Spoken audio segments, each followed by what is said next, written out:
Did you know that Ravenswood Manor, once the grandest estate, hides a dark secret? In the late 19th century, Lady Evelyn Aldridge was found dead under suspicious circumstances. Rumors of betrayal and murder spread, but no one was ever charged. Soon after, strange occurrences began to plague the manor. Servants reported seeing Evelyn's ghostly figure roaming the halls, her eyes filled with sorrow and rage. Visitors spoke of chilling encounters with the phantom of Ravenswood, feeling an icy presence and hearing whispers of betrayal. Some even claimed to see Evelyn's ghost seeking revenge. Ravenswood Manor was abandoned, but the legend of Lady Evelyn's restless spirit lives on. To this day, locals warn of the haunted manor, where the phantom of the betrayed woman roams, forever seeking justice. O mistério do assassino de Texarkana. Entre 1946 e 1947, uma série de ataques violentos ocorreu na cidade de Texarkana, no Texas, resultando em 5 mortes. O assassino, que ficou conhecido como Phantom Killer, assassino fantasma, atacava casais estacionados em áreas isoladas à noite. A cidade entrou em pânico, com moradores fechando janelas e portas com medo de novos ataques. Embora a polícia tenha investigado vários suspeitos, o verdadeiro assassino nunca foi preso. O caso foi tão marcante que inspirou o filme de terror The Town That Dreaded Sundown. O mistério do assassino de Texarkana ainda assombra a cidade, com o criminoso nunca sendo capturado. Se você quer mais casos aterrorizantes como esse, inscreva-se no Obscuro Realms e ative as notificações. Imagine finding a skull inside a tree while searching for bird nests. That's exactly what happened in 1943. In the quiet woods of Worcestershire, England, 4 boys searching for bird nests made a spine-tingling discovery, a human skull inside a hollow wych elm. Authorities later recovered a nearly complete skeleton, with a hand buried separately nearby. The victim, a woman whose identity remains a mystery to this day. Was she the victim of an occult ritual, a wartime spy whose mission went awry, or something even more sinister? In 1944, mysterious graffiti began appearing across the region asking, who put Bella in the wych elm? Decades later, the question still haunts us, leaving one of England's eeriest mysteries unsolved. What do you think happened to Bella? Share your theories in the comments. Deep in the woods near Adams, Tennessee, lies the Bell family farm home to the Bell Witch, one of the most terrifying hauntings in American history. In 1817, the Bell family began hearing strange noises, thumps, scratches, groans. At first, they dismissed it. Then, the attacks began. Unseen forces yanked children from their beds, pinched, slapped, and tormented the family. John Bell and his daughter Betsy became the focus of the entity's rage. It spoke, hurling insults at John, and then he died. A mysterious black liquid poisoned him. Shockingly, the Bell Witch took credit for his death, the only case in U.S. history where a supernatural entity was blamed for a death. Witnesses outside the family reported seeing strange animals, glowing orbs, and hearing unearthly sounds. This wasn't just a haunting, it was a phenomenon. After John's death, the terror stopped, but the legend grew. Today, there's nothing left of the Bell's household. However, there's an underground cave on their property, and people say that's where whatever tormented the family came from. The man in this photo is one of the worst sexual offenders in the history of Ohio. This man's name was Brian Peppers. For years, this photograph circulated on the internet attached to his story of sexual abuse, and nobody believed that it was real. But some fact-checking was eventually done, and yes, Brian Peppers was a real man with a real peppered past. So Brian was born with something called Cruzon syndrome. And when Brian was younger, he was bullied incessantly by people in his school. So as Brian grew older over the years, his body quickly began to grow weaker, and eventually his mental health deteriorated to such a point that he had to be checked into a nursing home. But it was in the year 1998 when Brian was arrested and convicted of molesting somebody. According to the report, he actually sexually abused the nurse that was taking care of him in the nursing home. Brian was then removed from the nursing home. He spent 30 days in jail, and he was on probation for 5 years. After this incident, Brian was on the sex offenders registry in Ohio up until his death. When he died, Brian Peppers was only 4 foot 1 inches tall, and he passed away on February 7th, 2012, which, eerily enough, is the day that I'm posting this TikTok, and I didn't even realize it until I read that just now. sometimes true for stranger non-fiction. The case of Richard Trenton Chase is a story which even the most depraved horror writer would struggle to create. Over the course of 4 weeks spanning across 1977 and 1978, Richard Chase took the lives of 6 innocent victims in Sacramento, California. His murders gradually progressed in violence, beginning with drive-by shootings and culminating in acts of cannibalism. Stop scrolling if you dare. This is the true story of the shadow stalk of South Jakarta. In Indonesia, whispers of a phantom figure known as the Hantu Penguntit spread like wildfire. Locals described it as a dark silhouette, silently pacing behind late-night wanderers. But it wasn't just an urban legend. In the 1990s, a series of horrifying incidents baffled authorities. People vanished, only for their bodies to be discovered days later, marked with cryptic scratches. Eyewitnesses swore they saw a shadowy figure trailing the victims. The eeriest account. A university student took a detour one night, feeling a presence following her. Turning around, she only saw an unnatural shadow on the wall, without any source. Days later, she was gone. Authorities labeled it as the act of a serial killer, yet no concrete evidence linked to a person.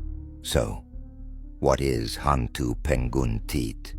A chilling urban myth, or a gateway to something far darker? Think twice before walking alone at night. You might not be alone. On October 17, 1941, 73-year-old Philip Peters was murdered in his home by the man known as the Denver Spider-Man, who'd been living in Philip's attic for the past 5 weeks. Philip had a wife and children and was a retired railroad employee. He'd been staying in his home in Denver alone because his wife was in the hospital recovering from a broken hip. Little did Philip know, but Theodore Conies had broken into his home and was living in his attic. Theodore just kind of moved himself into the house after breaking in to steal food and money in September. Apparently he just decided to stay and found a trap door to the attic through a ceiling in the closet. He would sleep up there and come down to get food while Philip wasn't home. On October 17th, Philip was shocked to find Theodore raiding his refrigerator that night, and a fight ensued. Theodore bludgeoned Philip to death with a cast iron stove shaker. Police were baffled by the crime, and when Philip's wife Helen got home from the hospital, Theodore just kept living there, eating from the fridge and hiding in the attic. Helen was convinced there was a ghost in the house with the missing food, strange sounds, and things being out of place. She ended up moving to Grand Junction to live with her son, and the house sat empty, except for Theodore secretly living inside. Neighbors reported strange sounds and smells, and the police decided to take a closer look. On July 30th, 1942, police were staking out the house when they spotted Theodore inside. He was arrested and sentenced to life in prison for the murder of Philip Peters.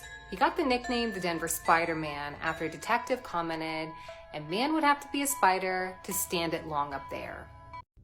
Jessica and Stephen walked around the house, peering through the windows. They immediately noticed a significant mess inside and saw that the mosquito screen on one of the large windows had been cut. The window itself was open. Alarmed, they called law enforcement right away but refrained from entering the home themselves. When police arrived and entered the house, they were hit by the strong smell of cleaning products containing chlorine. The interior was in disarray, with belongings scattered across the floor. The master bedroom was in complete chaos. Signs of a violent struggle were apparent. The mattress had been shifted, a nightstand was overturned, a flower pot and a framed photo were shattered on the ground. However, there was no trace of Russell or Rebecca in the house, leaving a faint hope that they might still be alive. In the bedroom, the odor of bleach was overwhelming. The mattress and carpet had been thoroughly saturated with the chemical, and small puddles of it had collected on the floor. This appeared to be a desperate attempt to eliminate evidence, but until the scene could be properly examined and tested, no definitive conclusions could be drawn. The initial theory was that the crime stemmed from a burglary gone wrong. Investigators determined that an intruder, or possibly multiple intruders, had entered the home through an open window after cutting through the mosquito screen. The assumption was that the intruder planned to steal valuables, but was confronted by the homeowners, leading to a violent struggle. However, this theory quickly unraveled due to several inconsistencies. First, all valuable items and cash were left untouched, despite being in plain sight. Second, the house showed no signs of a search. Most of the scattered objects appeared to have been knocked over during the altercation. Lastly, the biggest mystery remained. What had happened to Russell and Rebecca Porter? However, coined the phrase, "You can't make this stuff up," might have known the story of real-life boogeyman, Albert Fish. A slight, elderly man with grey hair, no one suspected the kindly single father of being sadistic child murderer and cannibal. The mysterious disappearance of Russell and Rebecca Porter from their own home was deeply alarming and suspicious from the very beginning. It was clear they couldn't have simply left without saying a word to anyone, leaving behind all their personal belongings. Moreover, the disorder inside the house pointed to signs of a struggle, as if someone had tried to cover up evidence of a brutal altercation. However, the real shock came when the truth about what had happened, and who was behind it, finally came to light. You might find yourself stunned as well. In the summer of 2010, Russell and Rebecca Porter moved to the small, picturesque town of Willard, Missouri, after Russell inherited a large farmhouse from his grandfather. The town was a quiet, rural area with a low crime rate, friendly neighbors, and a welcoming atmosphere. However, this peaceful impression would soon prove deceiving. On April 19, 2011, 46-year-old Rebecca failed to show up for work. She hadn't informed anyone of an absence, and her no-show was highly unusual. Calls to her phone went unanswered throughout the day. While her co-workers found this strange, they initially avoided jumping to conclusions, assuming there was some reasonable explanation and waiting for Rebecca to contact them herself. Around 9:30 a.m., a neighbor noticed Rebecca's car parked in front of the house. This seemed odd, as she typically left for work by 9 a.m. Curious, the neighbor decided to knock on the Porter's door to check on them, but there was no response. Assuming the car might have broken down, he guessed that Russell may have driven Rebecca to work and thought little of it. By 1 p.m., Rebecca's daughter Jessica arrived at the house. Concerned after being unable to reach her mother, Jessica decided to drive over and check in person. Around the same time, Rebecca's son Stephen, who had left work early, also showed up, worried about the lack of contact with both his mother and stepfather. Being the eldest, Bibi held them all together like glue. She became the strength they all needed, but when things got too much for her, it was Nicholas who stepped in. At the start of the project, he'd felt like a bit of an outsider. Of course, being married to Bebe, he had a connection with her, but the other three women not so much. Now, though, almost 30 years later, it wasn't just that he was the photographer and they were his subjects. He truly felt like a brother to the other three women. He'd seen them change physically and mentally over the years. He'd even inadvertently been in a few of their photos when his head or his lens would cast a shadow on one of them. They were always the photos the sisters insisted on using, a little way to make sure that Nicholas was in the series too. It was a small gesture, but it meant the world to him, even if his artist's eye couldn't move past them picking imperfect pictures. By the fourth decade, though, the sisters had some news for Nicholas. They wanted the project to end. They were all old now, and it felt like the perfect time to end things while they were all still around. For one last time, the sisters stood together in the same lineup as they had for the past 40 years, and Nicholas took the last photo for the series. None of them knew it would also turn out to be the last photo of the four of them together. None of them had ever put a time frame on the project, but for some reason now felt like the perfect time to stop. Years later, Baby would reflect on this moment and wonder if they all had a kind of sixth sense for what was about to happen. Every year for 4 decades, the sisters had gathered together, but for reasons none of them could fully articulate, it felt like the right time to stop. Nicholas showed them all 40 photos, and it had more of an impact on them than they could have ever imagined. Rather than picking out all the negative ways in which they'd aged, for the first time ever, they truly appreciated all the ways they'd changed. They were just 4 ordinary women who had never placed too much value on appearance. But seeing the timeline spread out from the first photo to the last one was remarkable. Every new line was a story. Siya si Albert Fish. Oo, si isda. At wala nang paligoy-ligoy pa. Kumain siya ng Alam nyo na. At pagkatapos niyang kainin, pinadalhan niya ng sulat ang magulang ng kinain niya tungkol sa kung paano ang ginawa niya. Ang kapal, di ba? Nung bata pa siya, iniwan siya sa orphanage kasi yung nanay niya hindi kinayang responsibility.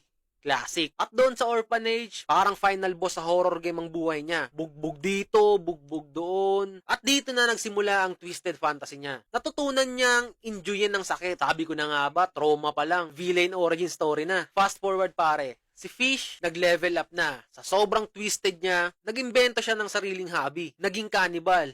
Yes, kain tao mga tropa. At eto pa, may paprank siya sa mga magulang ng biktima dahil pinadalhan niya ito ng sulat kung paano ang ginawa niya sa biktima. Noong 1928, nakilala niya ang batang si Grace. Sinabi niya sa pamilya ni Grace na dadalhin niya lang ito sa birthday party. Spoiler alert, walang birthday party. Pagdating sa bahay niya, ginawa niyang dinner si Grace. Literal na birthday party meal. Kung tutusin, parang naging MasterChef Cannibal Edition ng eksena. Pero hindi ito ang cooking show na gusto nating panoorin, tropa. Alam kong hinihintay nyo kung ano ang laman ng sulat. Pero kung nai-imagine nyo na hindi nyo kaya, mag-scroll up na kayo. Eto na. Ayon kay Fish, una niyang pinatay si Grace gamit ang kanyang sariling kamay. Walang gamit na kutsilyo o kahit anong bagay. Brute force mga tropa. Nararamdaman nyo ba yung sakit? Tapos, dinisassemble niya ang katawan ni Grace gamit ang isang maliit na butcher knife. Detalyado pa ng kwento na parang recipe book ang ginawa niya. Pero ito pa ang wild. Niluto niya ang laman ng bata. Paano niya niluto? Sabi niya sa sulat, hinati niya ang katawan nito. At pinili lang ang masasarap na parte. Niluto niya ang laman loob sa oven. Parang steak daw. Nilagyan pa ng salt and pepper. At bacon. Para dagdag flavor daw. At yun ang sinapit ng kawawang bata. So, syempre nahuli si Fish. Paano siya nahuli? Dahil sa kabobohan din niya. Yung sulat na pinadala niya, galing sa envelope na may embossed address. Ang FBI, napabilis ang trabaho. Kinalkal ang envelope at nahanap kung saan siya nakatira. At nung 1994, nahuli siya ng mga otoridad. Ayos din, no? Akala mo master criminal, pero tinamaan din ng katangahan. Noong 1936, natikman ni Flesh ang ultimate karma, na silya electric si Lolo. Sabi niya, excited daw siya kasi parang Christmas daw. Parang may tama talaga sa ulo. So kung gusto nyo pa ng mga ganitong kwento, alam nyo na ang gagawin. Like, share, and follow lang mga tropa. Hanggang sa susunod na kwentuhan. Peace out! It was supposed to be a normal Sunday morning to when she went to go grab her morning paper on her front step, only to be shocked to look up and see a clown with the most unsettling smile on its face,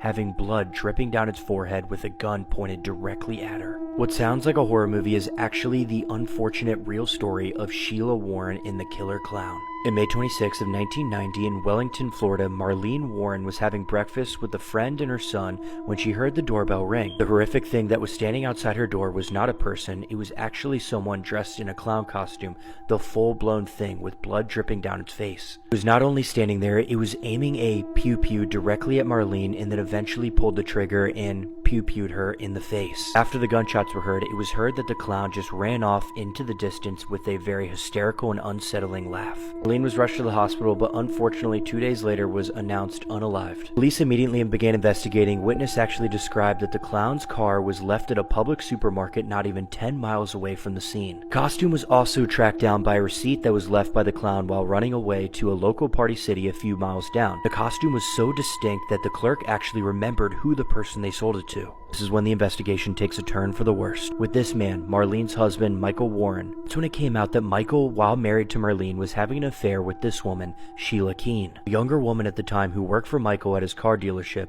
yet it wasn't confirmed that Sheila had anything to do with it, but she was known by her friends and family to be absolutely psychotic. But there were rumors around the town that Sheila supposedly wanted Marlene out of the picture so she could have Michael all to herself and she wouldn't let anything stop her. Even though the police had suspicions from community and talk that Sheila might have had something to do with this, DNA testing was actually not strong enough in the 1990s to prove anything. Years go by and nothing's proven. No one's able to figure out who the killer clown was until the early 2000s when Sheila and Michael conveniently actually got married and moved to Tennessee. They ended up starting a restaurant together and starting a whole new life in a neighborhood in Tennessee with friends and family thinking they're just a normal hardworking couple. Little do those people know that Sheila and Michael share a very dark and horrific past. Fast forward to 2014 when actually investigators are digging back into Marlene's case and now have advanced enough DNA processing to open the case back up. And who would have thought the only person that the DNA matched up to was Sheila Warren. After the DNA was connected, not even 27 years after the killer clown attack happened, Sheila Warren was arrested in her house in Virginia. This court case took forever because Sheila's legal team did such a good job, and actually after many years of delays and debates on whether Sheila should get life in prison or the pew-pew penalty, it finally came to a conclusion. Sheila pleaded guilty to second-degree murder and actually was only sentenced to 12 years in prison. Never believe this part, Sheila Warren only served 18 months of her entire prison sentence. A lot of this case just does not sit right with me on why she dressed like a clown, and Michael Warren, her former husband, wasn't even looked at in this case. There's a lot more to unpack on this case and many more like it, so make sure to let me know what you guys think down below. And honestly, after researching this story, I am now officially terrified of clowns. They say every house has a story.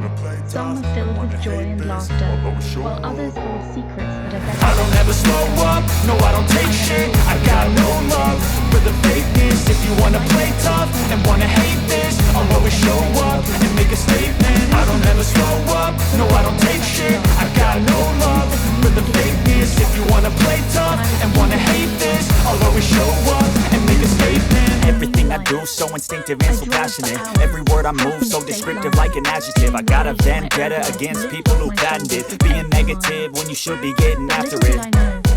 I got facts over tracks, this and that, spitting slow, spitting fast. I could roast, I could gas, think I'm okay at last, but I don't know if that can erase all the past. And the pettiness, a reflection of the emptiness. Hilarious, you think you're worth my time, you're delirious. Mysterious, because you hide behind a fake exterior. Inferior, you know I'll always be a bit superior. Get off of me, this ain't no humble brag. I want you to hear words, you can say them back. I want you to feel free from the chains at last, and to believe in what you got, it was built to last, yeah.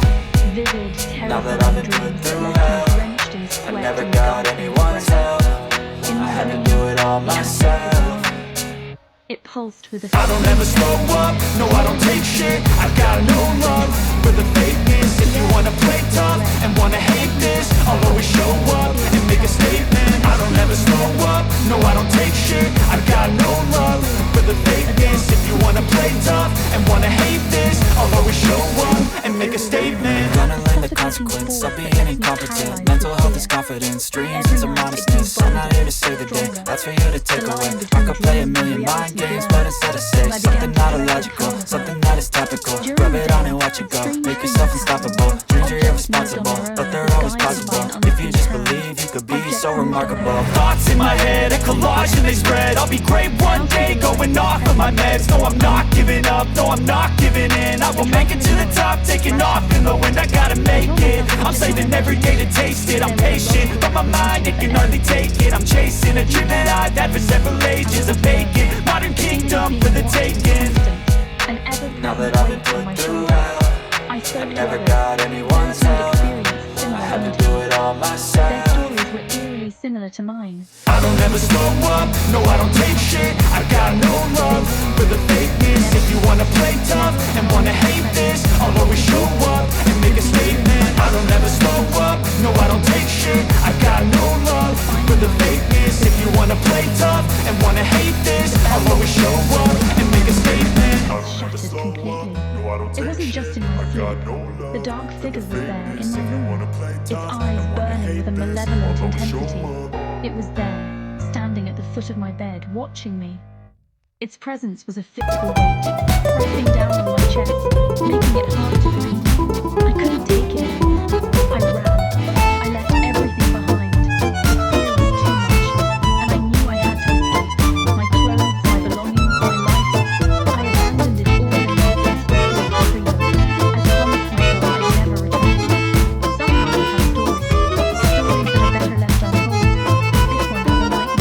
was a nightmare that continued to haunt the empty halls and dark corners. And it's still there, waiting, watching, for the next unsuspecting soul. The demon in the attic, forever lurking in the shadows, ready to claim its next victim.